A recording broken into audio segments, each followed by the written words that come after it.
From the beginning, all I've wished for was a beautiful flame ever so bright. I've done everything to gain power, set myself ablaze, dug out my own heart, and yet I'm still unsatisfied. But you tell me legends of great potential. And now you've got me interested. Limitless power, but at the cost of my own durability. You drive a hell of a bargain, that's for damn sure. Though my hand aches, and my head is killing me, from what you say, it may be worth it. I vow to carry this curse with me. Let's set this world ablaze one last time. Welcome to the Cursed Inferno. Let's jump into how this build was made. First off, we're running the Kitsune race with a Cursed Guild. Kitsune is for attack speed, which is used to proc flames when your cooldowns are off, and Cursed is for higher perk potency.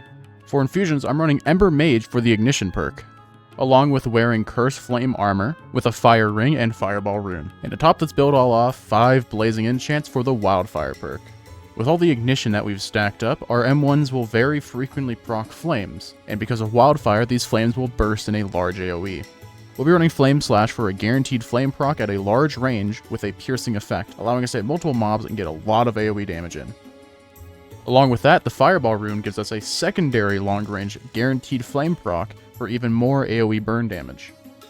Main synergy here is the Ignition and Cursed Flames together. Cursed Flames applies a weakness effect, which is only amplified by more Ignition, which is why we are getting so much. What I didn't tell you about is the weapon parts, which also are min-maxed to give us as much ignition as possible. Running Crag Flame handle along with the Flame Dagger, we are getting 3 ignition and 1 kindling in total. But what does kindling do? Well, kindling makes our burn last a lot less time, but increases the damage by a lot more. And because we're going for a lot more bursts in our AoEs for wave clear, that's exactly what we're going to use. So now that you understand the build a bit, I'm going to show you exactly how well it does in a Lord Frog run. This is corrupt 2x daily, so it's not holding back any punches. So for dungeons like Lord Frog, you want to group up mobs so your Flame Slash has the most value possible. A lot of your damage comes from the Wildfire AoEs, so try to play off of that and hit as many mobs as possible. A lot of lower tier mobs like Bullfrogs will die much faster, and it allows you to focus on bigger mobs like Dragagators for your focused DPS. Speaking of Dragagators, the way you fight these is try to use your M1s as much as possible. Because of the Wildfire procs, you don't really have to worry about lower mobs. Use your Flame Slash and Fireball on further away Dragagators as well, if you're safe to do so, to get more DPS before you're able to M1.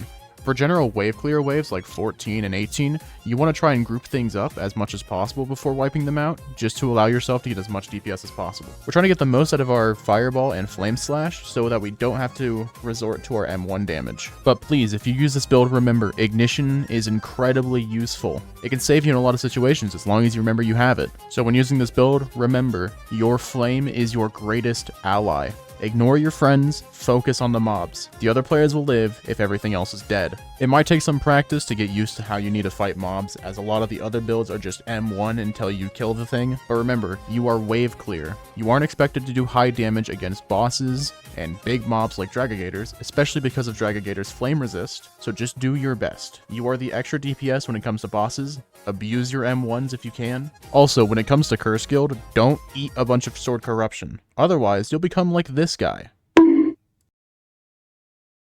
So that's about it for the Cursed Flames build. I want to give a big shout out to all of you for the just insane support that I've been getting in the past couple of days. The fact that I have went from under 500 to nearly 600 in less than a week is something I've never thought I'd actually reach. So huge shout out to all of you for making this possible. Expect more time going into these videos and more bangers soon, as I'm working on a large project in between all of these videos.